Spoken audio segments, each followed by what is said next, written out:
Brian Cashman had envisioned Willy Adames playing third base and helping elevate the Yankees' clubhouse culture. But he was handcuffed until he knew if the bulk of his offseason budget was going to Juan Soto. So, he could only frustratingly watch as Adames signed a 7-year, $182 million contract with the Giants last week. But once the Yankees learned that Soto was taking the Mets' 15-year, $765 million offer on Sunday, Cashman quickly pivoted, not wanting to lose another player of extreme interest. He let Max Fried's camp know that the lefty was the Yankee priority. There would, for example, be no offer for Corbin Burnes until the Yankees knew for sure if they could secure Fried or not. On Tuesday, the Yankees got their man, reaching an 8-year, $218 million pact with Fried, completing what basically was a strong 1-week courtship of the player. Fried's market included the Angels and Giants as dark horses, but the 4 main contenders were the Yankees, Blue Jays, Rangers, and Red Sox.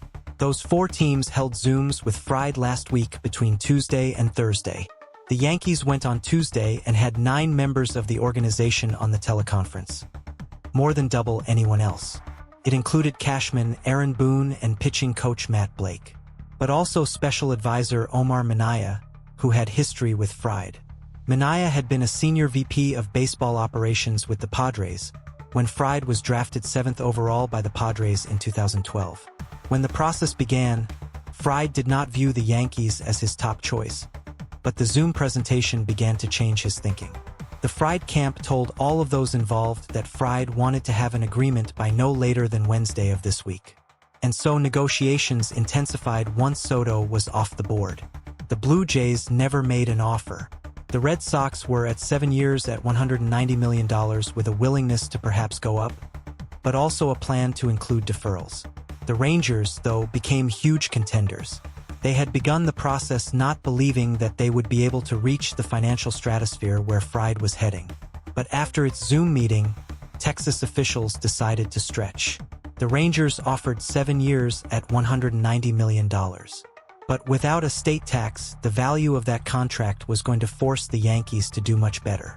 In a post-Soto world in which they wanted to begin to get on the board and move forward, the Yankees were aggressive, again reiterating just how much Fried was their priority.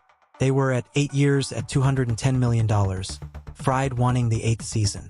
The Fried camp let the Yankees know that if they went to $218 million, $1 million more than David Price's record for a lefty starter, a 7-year deal signed in 2015, that there would be no more shopping, that the Yankees would get Fried.